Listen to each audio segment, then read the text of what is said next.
This is Zach Austin again. I'm going to continue the lecture on Module 4, Lesson 2, applications of solving systems of linear equations with the substitution method. This is going to be the second kind of application problem we're going to ask you to work through for this particular section. It's a mixture problem. In this particular problem, we're mixing 15 liters of a 25% solution. We don't have any 25% solution, but we do have 40% solution and 10% solution. So we're going to find out the amount that we need to mix of these two different concentrations in order to get that 15 liters of 25% solution. So the first thing I'm going to do if I'm working this problem is define my variables. I'm going to have some amount of 40% solution and some amount of 10% solution that I'm going to start with. I'll just call x the number of liters of 40% solution, and y will be the number of liters of 10% solution.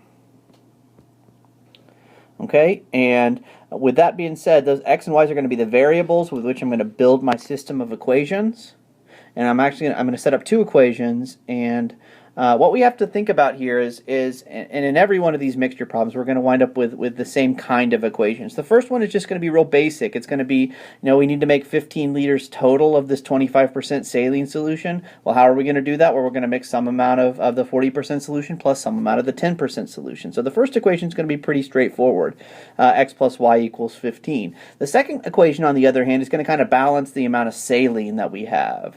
If you have a 40% solution, then in order to figure out how much actual saline you have, what you're going to do is you're going to change that 40% to a decimal, like 0.40, and you're going to multiply it times the amount of solution of the total liters of liquid that you actually have. So to find the amount of saline we have in the 40% solution, we would take the 40%, change it to a decimal, 0.40, and then multiply it by x, because x is the number of liters of 40% solution that we have. And that's the kind of logic we're going to use to set up our second equation. We'll do that on the next slide. Okay, so here is the two equations that I'm going to set up. The total amount, I've kind of already talked through that on the other page. We know we're going to have some 40% solution plus some other amount of 10% solution, and when we put those together, we better have 15 liters total. So that's going to be our total amount equation. The next equation is going to balance the amount of saline. Okay, we have x liters of 40% solution, so to figure out the amount of liters of that, we're going to take that 40%, we're going to change it to a decimal, multiply it by x, and that'll be the amount of saline in that 40% solution. Okay, similarly, the 10% solution, we'll change that 10% to a decimal, multiply it by y, and that'll be the amount of saline from the 10% solution. And when we put those together, we better have the total amount of saline in the 15 liters of 25% solution that we wind up with. So I'm going to use the same logic, change that 25% to a decimal, and multiply that times the amount of total liquid that we have, which is 15 in this case. We know that value, so we're going to be able to get a constant over here.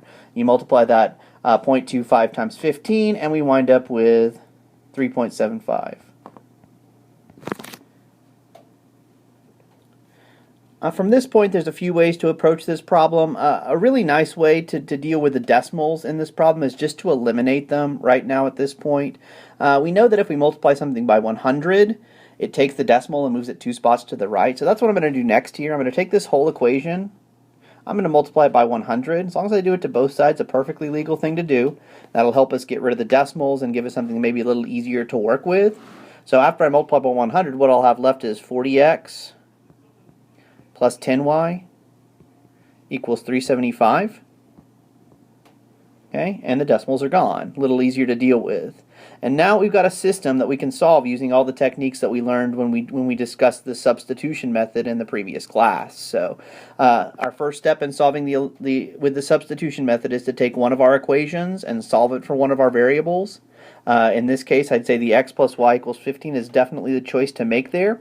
And solving it for x or y doesn't really matter which one of those you choose. I'm going to go ahead and solve it for x and get that x on one side by itself. So to make that happen, I'm going to subtract y from both sides. And that'll give me x equals 15 minus y. Okay, so that's definitely our first step set up and ready to go there. My next step then is going to be to take that expression that I get right there for x and plug it in for x in the other equation. Okay, on this side you'll see that I've substituted in that the expression that I got when I solved for x in for x in the other equation. Now I'm ready to solve for y. Just have a single variable in this thing. So I'm going to start by multiplying 40 times 15. That'll give me 600 minus 40y plus 10y is going to be equal to 375. I got a couple of like terms here. I can combine those. That'll be a negative 30. Okay. I'm going to subtract 600 from both sides. That'll give me negative 225. Divide by negative 30 on both sides. And I've got my y value. So y is equal to 7.5 liters. Okay. Going back to the first slide here, recall that y is the number of liters of 10% solution. It's always important to refer back to what your variables really mean. So I would say that this is 7.5 liters of 10% solution. Okay, so we're not done because we also need the number of liters of 45% solution. I'm going to take that value back to this equation right here.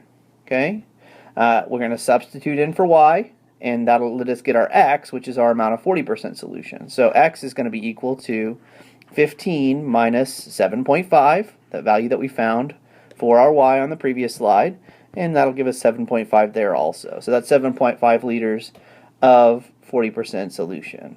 Okay, and those are the two things we were asked to find in this particular problem, and we're done.